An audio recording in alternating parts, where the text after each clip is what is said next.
ایک دن ایک گدھا راستے میں چلا جا رہا تھا کہ اسے ایک کپڑے کا تھیلا نظر آیا۔ اس نے جب یہ تھیلا کھولا تو حیران رہ گیا، اس میں شیر کی کھال رکھی ہوئی تھی۔ گدھا بہت خوش ہوا اور اس نے شیر کی کھال اوڑھ لی۔ شیر کا منہ بھی اس کے ساتھ تھا۔ آہا، یہ تو بہت اچھی بات ہے۔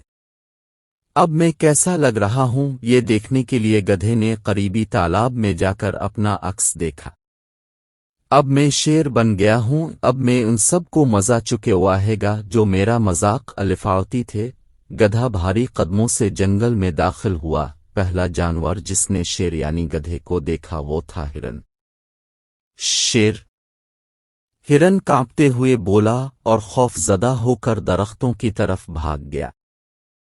کتنا مزہ آیا، گدھے نے اپنی کامیابی پر خوش ہو کر کہا۔ اتنے میں دیکھا کہ بی لومڑی آ رہی ہے۔ شیر صاحب، آپ تو بہت معزز، بڑے مرتبے والے اور اچھے جانور ہیں، آپ مجھے نہ کھائیں۔ لومڑی گدھے کے قدموں میں گر کر اس سے زندگی کی بھیک مانگنے لگی۔ گدھے نے اسے لات مار کر بھگا دیا۔ جلد ہی پورے جنگل میں ہلچل مچ گئی کہ جنگل میں شیر آ گیا۔ بندر خوف زدہ ہو کر ایک درخت سے دوسرے درخت پر دوڑنے لگے۔ خرگوش اپنے بلوں میں جا کر چھپنے لگے۔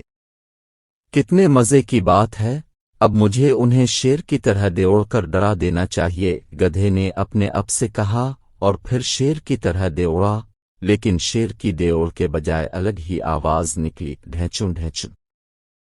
سب جانوروں نے یہ آواز سنی اور باہر آ گئے۔ انہیں گدھے کی اصلیت جاننے میں دیر نہ لگی کہ یہ دراصل گدھا ہے جو شیر کی کھال میں آ گیا ہے۔ سب جانوروں نے آ کر گدھے کی وہ درگت بنائی کہ مت پوچھیں اس کا کیا حال ہوا۔ اس کے بعد گدھے نے توبہ کر لی کہ اب جنگل کے جانوروں کو تنگ نہیں کرے گا۔ بے وقوف گدھا جب تک چپ رہا، اس کا بھرم قائم تھا، جیسے ہی وہ بولا، فوراً پکڑا گیا۔